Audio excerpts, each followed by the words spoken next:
आज की वीडियो आपको बहुत ही मजा देने वाली है क्योंकि इसमें थ्रिलर, एक्शन और एडवेंचर सब कुछ भर कर डाला गया है। लेकिन वीडियो का मजा लेने के लिए वीडियो को स्किप किए बिना एंड तक जरूर देखें। मैं वादा करता हूं कि ये वीडियो आपको बिल्कुल भी बोर नहीं करेगी और इस वीडियो को देखने के बाद आप मेरे चैनल पर फायदेमंद हो सकता है। इसलिए वीडियो शुरू करने से पहले सब दोस्त मेरे चैनल को सब्सक्राइब कर लें और साथ ही साथ बेल आइकन को भी प्रेस कर लें ताकि मेरी आने वाली हर नई वीडियो की नोटिफिकेशन आप तक टाइम से पहुंच सके। और अब मजीद वक्त जाया किए बिना वीडियो को शुरू करते हैं। फिल्म के शुरू में हम कोरिया की फौज को देखते हैं जिसे दुश्मन फौज ने हरा दिया था और इसके चलते कोरिया के बादशाह ने अपने मुल्क का सारा सोना एक पानी वाले जहाज में डालकर एक अनजान जजीरे पर छुपा दिया ताकि उनके मुल्क का सोना किसी दुश्मन के हाथ ना लग सके। और अब सीन कट होता है और हमें कुछ साल बाद का सीन दिखाते हैं जहां कुछ चोरों को समुद्र के बीचों बीच मरने के लिए छोड़ दिया जाता है, जहां उनके पास ना तो खाने के लिए कुछ था और ना पीने के लिए साफ पानी। और उन चोरों का लीडर जिसका नाम मोचिन है वो अपनी मौत का इंतजार कर रहा होता है कि तभी वहाँ डाकुओं का एक जहाज आ जाता है जिसकी कैप्टन का नाम हेरिंग है। हेरिंग को उन पर तरस आ जाता है और वो उनको जहाज में ले लेती है और इतने में 3 महीने गुजर जाते हैं जहां उनमें से एक आदमी उन पायलट से पूछता है तुम लोग पायलट्स हो या मछुआरे, क्योंकि मैं 3 महीने से ये सी फूड खा खा कर तंग आ चुका हूँ। जिसके बाद वो पायलट उसे बताता है कि हम लोग सिर्फ जापानी जहाजों को लूटते हैं। जिसके जवाब में वो आदमी कहता है कि यही तो तुम लोगों की गलती है। समुद्री लुटेरों का काम होता है हर जहाज को लूटना, तुम्हें कारोबारी जहाजों को लूटना चाहिए। और इतना बोलकर वो आदमी सी फूड को डेक पर फेंक देता है जिसे देखकर हेरिंग बहुत गुस्से में आ जाती है और वो पूछती है कि इसको जमीन पर किसने गिराया। और इसी बात पर चोरों और लुटेरों में बहस होने लगती है जिस पर चोरों का लीडर मोचिन उसे कहता है कि तुम्हें मेरी बात सुननी चाहिए ना कि हेरिंग की। अभी उनके बीच इस चीज में बहस हो ही रही होती है कि तभी उनको एक जापानी जहाज नजर आता है जिसे वो लूटने के लिए जहाज को उसके पास ले जाते हैं। वहां पहुंचकर मोचिन सबको कहता है कि मैं इस जहाज को अकेले ही लूटूंगा क्योंकि मैं सबसे अच्छा तलवारबाज हूँ। मोचिन की ये बात सुनकर हेरिंग को उस पर काफी हंसी आती है लेकिन वो फिर भी उसको एक मौका दे देती है और फिर मोचिन उस जहाज में जाकर उन जापानी लोगों से लड़ने लगता है जिससे पता चलता है कि मोचिन वाकई एक बेहतरीन तलवारबाज है। थोड़ी देर बाद हेरिंग और उसके साथी भी आकर उन जापानी लोगों का मुकाबला कर उन्हें हरा देते हैं, जबकि हेरिंग का एक आदमी पूरे जहाज की तलाशी लेकर उसे बताता है कि जहाज में कुछ भी नहीं है और ना ही इनके पास कोई खाने पीने की चीज बची है।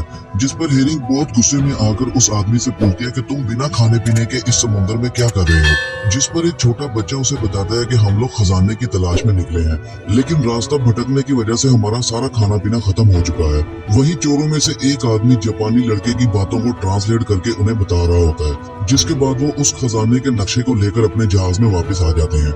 नक्शे को देखकर हेरिंग तय करती है कि वो लोग खजाने को ढूंढेंगे और उसको फॉलो करते हुए वो एक जजीरे पर पहुंचते हैं। वहां मोचिन को एक बैल नजर आती है जिसे देखकर वो कहता है कि मैं 3 महीने से मछली खाकर तंग आ चुका हूँ, अब मैं इस बैल को खाऊंगा। और ये बोलकर वो उसके पीछे भागने लगता है और उसके साथी भी उसके पीछे भागने लगते हैं।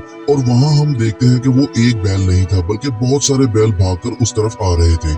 मोचिन उन बैलों में फंस जाता है जिससे उसके बाकी दोस्तों को लगता है कि वो मर गया, लेकिन वो बिल्कुल सही सलामत एक पहाड़ की चोटी से लटका होता है जहां उसे एक हाथी का दांत नजर आता है। वो उस दांत को लेकर ऊपर आ जाता है।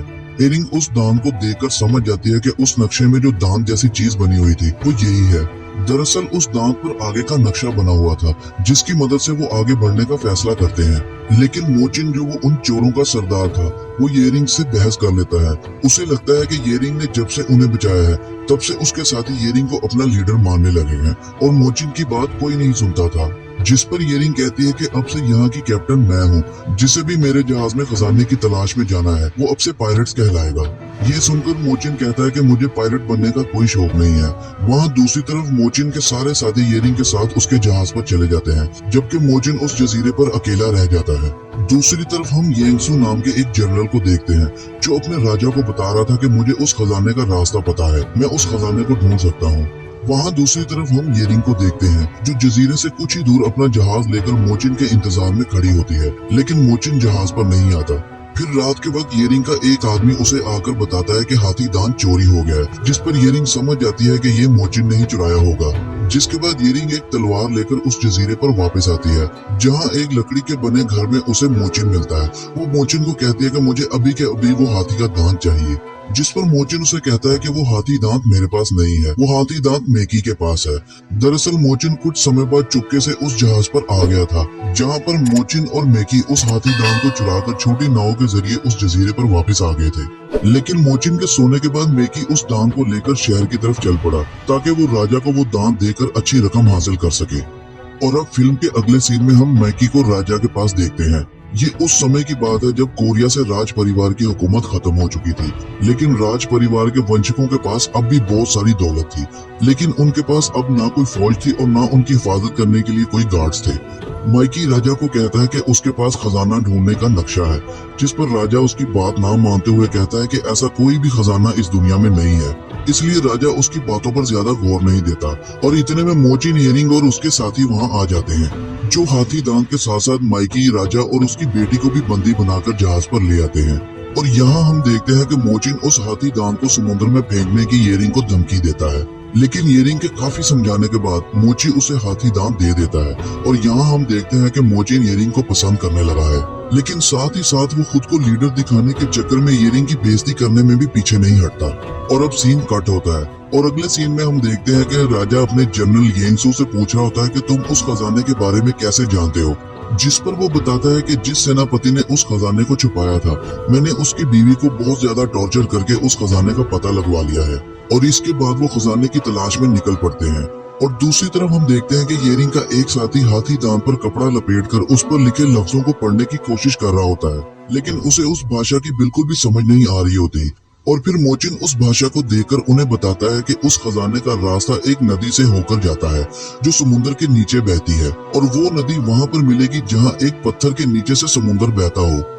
मोचिन की ये बात सुनकर येरिंग उसे बताती है कि मैंने ऐसी जगह देखी हुई है। इसके बाद वो एक विशाल पत्थर के पास पहुँचते हैं जिसके नीचे बहुत सारे भंवर थे। वो लोग उन भंवर के पास पहुंचकर पानी में छलांग लगा देते हैं और पानी की गहराई में जाने के बाद वहाँ नीचे पानी का बहाव इतना तेज था जैसे कोई नदी बह रही हो। वो उस बहाव के साथ बहते हुए एक गुफा से निकलते हैं। वहाँ उन्हें काफी ढूंढने के बाद भी कुछ नहीं मिलता, जिसके बाद वो सब लोग नाउम्मीद हो जाते हैं। लेकिन तभी मोचिन के बाल हवा से हिलने लगते हैं, जिसके बाद मोचिन समझ जाता है कि गुफा की दूसरी तरफ कोई खुली जगह है जहाँ खजाने को छुपाया गया है। लेकिन वो ये बात येरिंग को बताने की बजाय उसका मजाक उड़ाने लगता है। वो येरिंग से कहता है कि अगर तुम इन लोगों के लीडर हो तो इन लोगों को खजाने तक पहुंचने का रास्ता बताओ। ये सुनकर येरिंग का एक साथी मोचिन से लड़ने लगता है और मोचिन उस आदमी को उठाकर उस तरफ फेंकता है जिस तरफ से हवा आ रही थी। उस आदमी के वहां गिरने की वजह से उस गुफा का रास्ता खुल जाता है और ये लोग गुफा से होते हुए उस तरफ चले जाते हैं। गुफा के उस पार उन सबको बहुत सारी चांदी मिलती है, जिसे देखकर मोचिन के अलावा बाकी सब लोग खुश हो रहे होते हैं। लेकिन मोचिन को बिल्कुल भी खुशी नहीं होती। वो कहता है कि इस खजाने में सिर्फ चांदी ही क्यों है, जबकि शाही खजाने में सोना भी होना चाहिए। इसका साफ मतलब है कि असली खजाने को कहीं और छुपाया गया है। वहीं आसपास नजर मारने पर उन्हें एक झंडा दिखाई देता है और उस झंडे को गौर से देखने के बाद उन्हें ड्रैगन के मुंह में एक नक्शा नजर आता है। और तभी वहाँ जनरल यांगसू और उसके साथी आ जाते हैं। वो गोला बारूद के साथ उन सब पर हमला कर देते हैं। इसके बाद कुछ सैनिक येरिंग के लोगों पर तीर चलाने लगते हैं, जिसके जवाब में येरिंग और मोचिन उन सब के साथ लड़ने लगते हैं। और इसी लड़ाई में जनरल यांगसू भी आ जाता है, जो मोचिन को देखते ही पहचान जाता है। और इसी के साथ हम फ्लैशबैक में जाते हैं, जहां हमें पता चलता है कि जनरल यांगसू और मोचिन टामा राजा की आर्मी में ऑफिसर्स थे। लेकिन जंग के दौरान यांगसू अपने घायल साथियों की जान ले लेता है। उसका मानना था कि उसके साथी या तो जंग में लड़ेंगे या जिंदा नहीं जाएंगे, इसलिए वो अपने घायल सैनिकों को मार दिया करता था। इसीलिए मोचिन और उसमें दुश्मनी हो गई, जो अब भी कायम है। और अब प्रेजेंट टाइम में यांगसू और मोचिन लड़ रहे होते हैं, जबकि येरिंग और उसके साथी कब का उस गुफा से निकलकर अपने जहाज पर पहुंच चुके थे। वहां दूसरी तरफ मोचिन यांगसू से हारने लगता है और तभी वो चांदी के बक्से पानी में फेंक देता है और उनसे बंधी रस्सी के जरिए वो पानी के अंदर जाने लगता है। और जनरल यांगसू भी उसका पीछा करता हुआ पानी के अंदर जाता है, लेकिन सांस ना लेने की वजह से वो वापस ऊपर चला जाता है। लेकिन मोचिन उस रस्सी में हाथ फंसने की वजह से पानी की गहराइयों में चला जाता है। लेकिन ठीक वक्त पर वहाँ येरिंग आ जाती है और उसकी रस्सियों को काट देती है और उसे लेकर समुद्र की सतह पर जाने लगते हैं। लेकिन समुद्र की सतह तक पहुँचने से पहले ही येरिंग बेहोश हो जाती है। तभी वहाँ एक बहुत बड़ी व्हेल मछली आती है, जो उन दोनों को अपने मुंह में डालकर अपने सांस लेने वाले छेद से बाहर निकाल देती है, जो वो हवा में उड़ते हुए अपने जहाज पर वापस आ गिरते हैं। लेकिन इस सब में वो सारी चांदी वो व्हेल मछली खा लेती है। वहाँ दूसरी तरफ यांगसू उस झंडे में बने नक्शे को देखकर समझ जाता है कि असली सोने को कहाँ छुपाया गया है। इसके बाद हम येरिंग, मोचिन और उसके साथियों को देखते हैं जो उस झंडे को उस गुफा से लाने का प्लान बना रहे होते हैं। और तभी वहाँ राजा की बेटी ग्योन उन्हें बताती है कि वो झंडा जरूर माइकी के पास होगा। इसके बाद वो सभी लोग मैकी को बांध देते हैं, लेकिन मैकी उन्हें बताता है कि वो झंडा मेरे पास नहीं है। माइकी अपनी बात पूरी करने के लिए उन्हें बताता है कि मुझे उस झंडे पर बने नक्शे वाली जगह का पता है, लेकिन वहाँ हर वक्त बिजली चमकती रहती है। दरअसल माइकी बचपन से ही पायरेट्स के साथ पला बड़ा था और उसने बचपन में ही वो जगह देख ली थी, इसलिए माइकी को उस जगह का रास्ता पता था।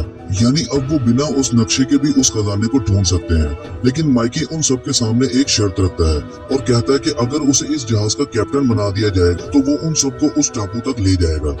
इसके बाद येरिंग माइकी को जहाज का कैप्टन बना देती है और खुद सब लोगों के लिए खाना बनाने चली जाती है, लेकिन उसका खाना बिल्कुल भी स्वादिष्ट नहीं होता और सब लोगों को बहुत ही बुरा लगता है। कुछ लोग खाने को गिरा देते हैं, लेकिन मोचिन उसके बावजूद भी उसके खाने की तारीफ कर रहा होता है क्योंकि वो येरिंग को पसंद करने लगा था। इसके बाद वो समुद्र के उस हिस्से में पहुंच जाते हैं जहां हर वक्त बिजली गिरती रहती है और हर वक्त तूफान आता रहता है। और इसके बाद उनके जहाज पर बिजली गिरने लगती है, जिससे उनके जहाज को बहुत नुकसान होता है। वहाँ दूसरी तरफ जनरल येंगसु भी अपने साथियों के साथ एक जहाज में उस तरफ जा रहा होता है, लेकिन उसने अपने जहाज के साथ बहुत बड़ी बड़ी पतंगे बांध रखी होती हैं, जिससे बिजली उन पतंगों पर गिरकर नीचे चली जाती है और उनका जहाज बिल्कुल सुरक्षित रहता है। वहाँ दूसरी तरफ येरिंग और उसके साथी उस टापू पर पहुंच जाते हैं जहाँ मोचिन माइकी को ताना मारते हुए कहता है कि अब हमें क्या करना चाहिए कैप्टन, जिस पर माइकी को कुछ समझ नहीं आ रहा होता, लेकिन कैप्टन होने के नाते वो अपने सब साथियों को इधर उधर गड्ढे करने को कहता है। मोचिन और येरिंग को एक पहाड़ी दिखाई देती है जिस पर लगातार बिजली गिर रही होती है और मोचिन कहता है कि हो ना हो खजाना यहीं पर छुपाया गया है। इसलिए मोचिन येरिंग को वहीं रुकने को कहता है और खुद पहाड़ी पर चढ़ने लगता है।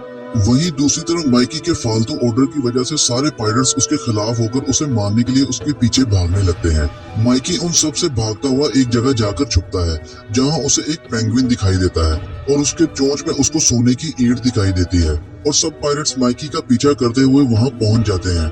जिसके बाद माइकी उन सबको बताता है कि मैंने यहाँ अजीब सा पक्षी देखा जिसके मुंह में एक सोने की ईंट थी, लेकिन तब तक वो पेंगुइन वहाँ से जा चुका था, जिससे उन सबको लगता है कि माइकी झूठ बोल रहा है। लेकिन तभी वो पेंगुइन वापस उन सबके सामने आ जाता है, जिसकी चोंच में सोना देखकर सब लोग बहुत खुश हो जाते हैं। वहाँ पहाड़ी की चोटी पर पहुंचकर मोचिन को नजर आता है कि जमीन पर बहुत सारे भाले खड़े हैं और वो बिजली लगातार उन भालों पर गिर रही है। और उसी समय वहाँ येंगसु अपने साथियों के साथ पहुंच जाता है, जिसकी वजह से मोचिन उन सबको छुपकर देख रहा होता है।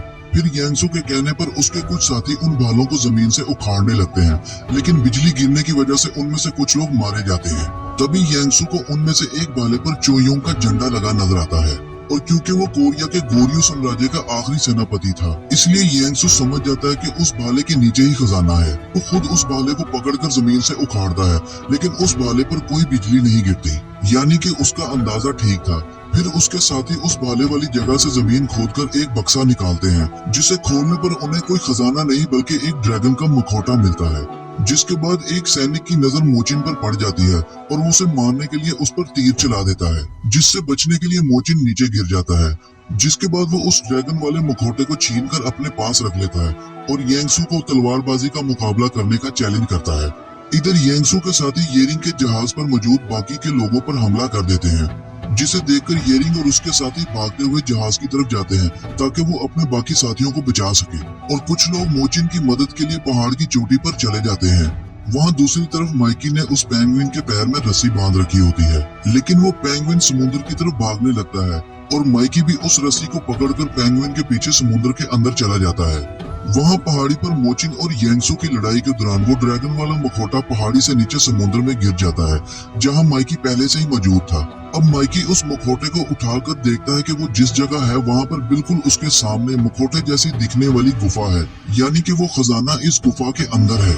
वहाँ दूसरी तरफ येरिंग और उसके साथी येंगसु के बाकी सब साथियों को मार गिराते हैं, जबकि माइकी को उस गुफा में सोने से भरा हुआ एक जहाज मिलता है और वो उस जहाज को लेकर येरिंग के पास पहुंच जाता है। उधर पहाड़ी पर येंगसु मोचिन को घायल कर देता है, लेकिन आखिरी समय पर मोचिन एक तलवार और आसमान से गिरने वाली बिजली की मदद से येंगसु को मार गिराता है।